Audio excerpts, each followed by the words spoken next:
मध्यकालीन भारत के इतिहास में हम पढ़ रहे हैं सल्तनत काल के बारे में। और सल्तनत काल में आज हम आपके बीच में उपस्थित हैं गुलाम वंश के अंदर ही एक वंश जिसका कि प्रचलन बलबन से होता है और उसी के नाम पर उस वंश का नाम पड़ता है बलबनी वंश।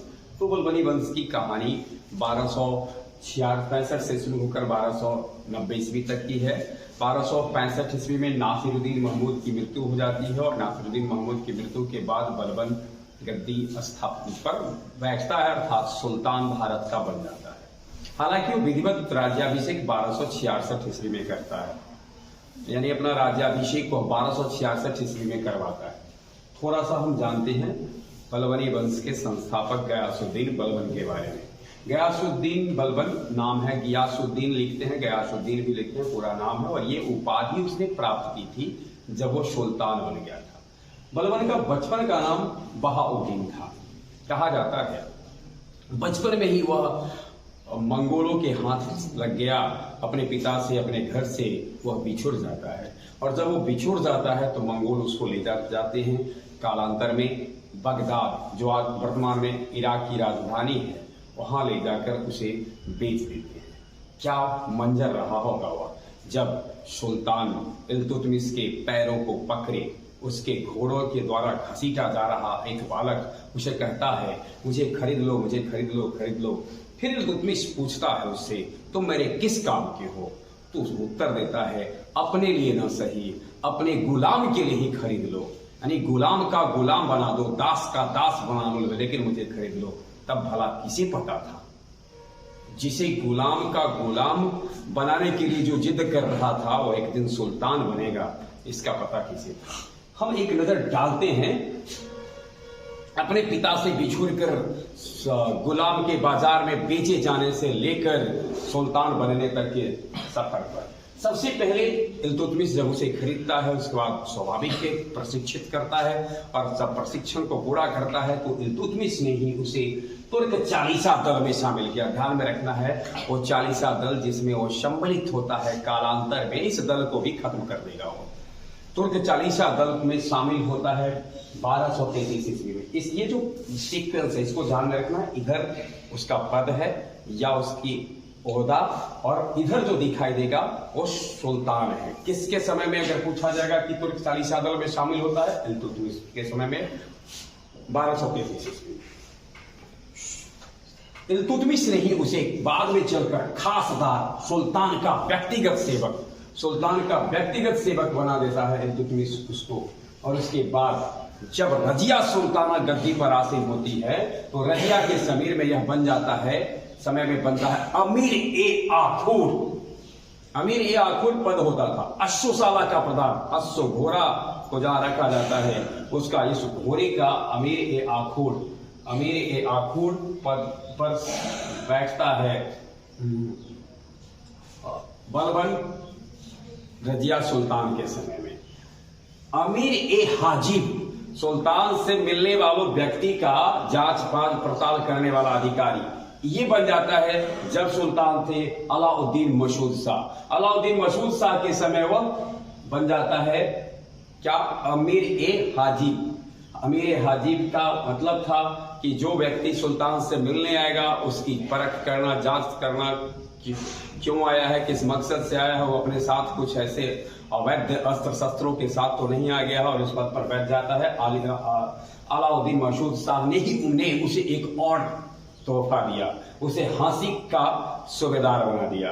इस तरीके से हांसी की सूबेदारी मिल गई अलाउद्दीन मसूद शाह के समय में। इसके बाद नासिरुद्दीन महमूद का जब वक्त आता है तो बलबन की तो कहानी ही शुरू हो जाती है 1245 ईस्वी से। अगर कहा जाए तो इतिहासकार मानते हैं कि 1245 से ही बलबन की ही कहानी है भारत के इतिहास में। 1245 से लेकर 1286 तक मानते हैं। हालांकि चलते हैं नासिरुद्दीन महमूद के समय में इनको क्या होता है, नाइब ए ममलिकात, सुल्तान के बाद का सबसे उच्च अधिकारी, नाइब ए ममलिकात की का पद प्राप्त हो जाता है। अर्थात समझ ले एक तरह से वाइस सुल्तान, उप सुल्तान बन जाते हैं। और उप सुल्तान बन करके बस नासिरुद्दीन केवल राजधानी में रहा और बाकी कार्य बलबन ने किया। जैसा कि हम सब जानते ही हैं कालांतर में सुल्तान को ही अपना दामाद बना लेता है और सुल्तान को दामाद बनाने के बाद उसको उलुग खां की उपाधि भी मिलता है। नासिरुद्दीन महमूद से ही ध्यान में रखना, उलुग खां की उपाधि पूछा जाए किसको दी गई थी, बलबन को किसने दी थी? नासिरुद्दीन महमूद ने दी थी। और इसके बाद नासिरुद्दीन महमूद की 1265 ईस्वी में जब मृत्यु हो जाती है तो नासिरुद्दीन महमूद का कोई उत्तराधिकारी नहीं था, इसलिए बलबन उसके राज्य का, सुल्तान का पहले से ही उप सुल्तान तो था ही, अब उप हट जाता है, सुल्तान बन जाता है। अगले वर्ष ही 1266 ईस्वी में वो अपना विधिवत राज्याभिषेक कराता है और इस तरीके से विधिवत राज्याभिषेक कराकर वह एक नए वंश का सूत्रपात करता है, नए वंश की शुरुआत करता है, जिसे हम बलबनी वंश के नाम से जानते हैं। आसान नहीं था उसके लिए सफर, क्योंकि उसके सामने कई चुनौतियां थी और इन चुनौतियों का सामना करने के लिए उसने बहुत कठोर नीति का अनुसरण किया। उसने लौह और रक्त और लौह की नीति का अनुसरण किया और अपने विरोधियों का दमन कर दिया। तो इस तरीके से कहा जाएगा, इतिहास में जब पूछा जाता है ब्लड एंड आयरन, लौह और रक्त की नीति किसने शुरू की, मध्यकालीन इतिहास में इसका शुरुआत करने वाला व्यक्ति सल्तनत काल के दौरान बलबन था। परंतु इसको जब प्रसिद्धि मिली तो विश्व इतिहास में इसको प्रसिद्धि मिलती है बिस्मार्क के द्वारा, जिसकी चर्चा कभी हम बाद में करेंगे। उसके बाद एक और बात थी, काफी इसका मानना था राजा को निरंकुश होना चाहिए और इसका जिक्र उन्होंने अपने छोटे बेटे के साथ अपनी बातचीत के दौरान किया कि यदि राजा निरंकुश नहीं होगा तो प्रजा से अपनी आज्ञा का पालन नहीं करवा पाएगा, इसलिए वह निरंकुश राजतंत्र में विश्वास रखने वाला व्यक्ति था। उसने अपने दरबार को फारसी पद्धति दी और इल्तुतमिश द्वारा जो गठित तुर्की चालीसा का जो दल था उसको उसने रद्द कर दिया। बलबन अपने सिक्कों पर खलीफा का नाम अंकित करवाता था।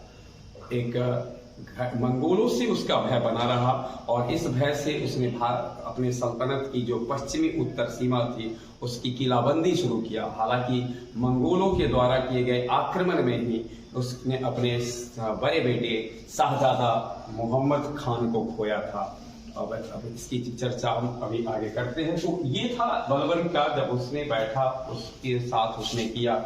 हम थोड़ा सा देखते हैं, जब वो गद्दी पर बैठा तो अपने को कौन सी उपाधि से सुशोभित किया। उलुग खां की उपाधि तो नासिरुद्दीन महमूद ने दी थी, उसे महमूद ने दी थी। अब आया अपने, जब गद्दी पर बैठता है तो गियासुद्दीन और नियाबत एक खुदाई, अपने को अल्लाह का प्रतिनिधि नियाबत एक खुदाई की उपाधि से सुशोभित करता है, खुद को ही सुशोभित करता है।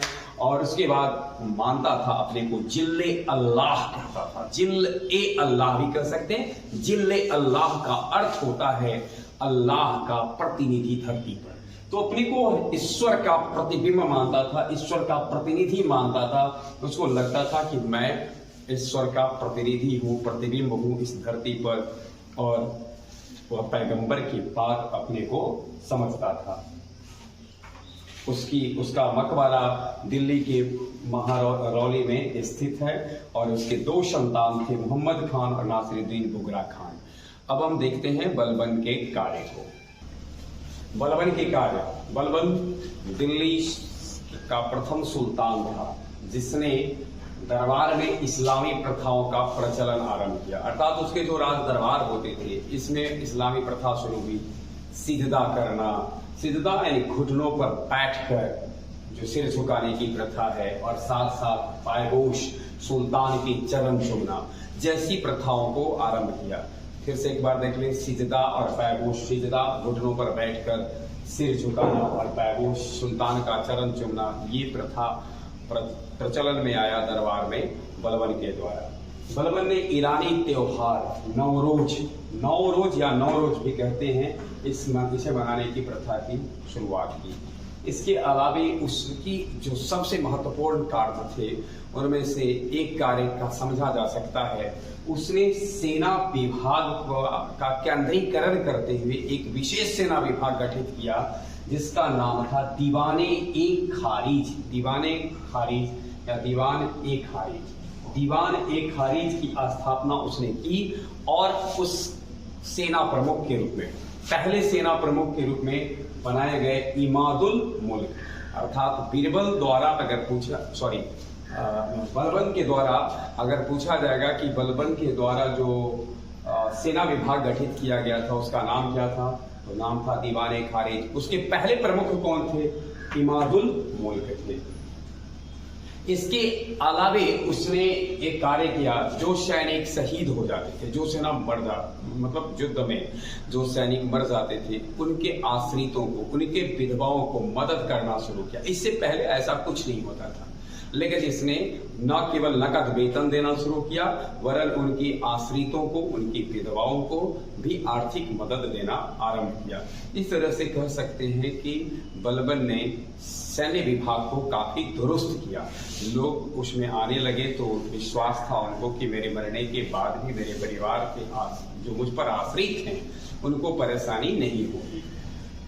कालन 1286 ईस्वी में तिमुर के नेतृत्व में मंगोल का आक्रमण होता है भारत के पश्चिम उत्तर सीमा पर। जैसा पीछे हमने जिक्र किया था कि उस सीमा को किलाबंदी करने की सोच थी बलबन की, और उस पे तिमुर के नेतृत्व में उधर से आक्रमण होता है। इस आक्रमण के प्रत्युत्तर में, आक्रमण से बचाव के लिए अपने शाहजादा को भेजता है। शाहजादा मोहम्मद वहां जाते हैं, लेकिन इस संघर्ष में शाहजादा मोहम्मद की मृत्यु हो जाती है। और कहा जा सकता है बलबन के जीवन का यही से शोक, यानी बलबन के जीवन के अंत काल समझ ले, संध्या काल समझ ले, इसकी शुरुआत हो जाती है।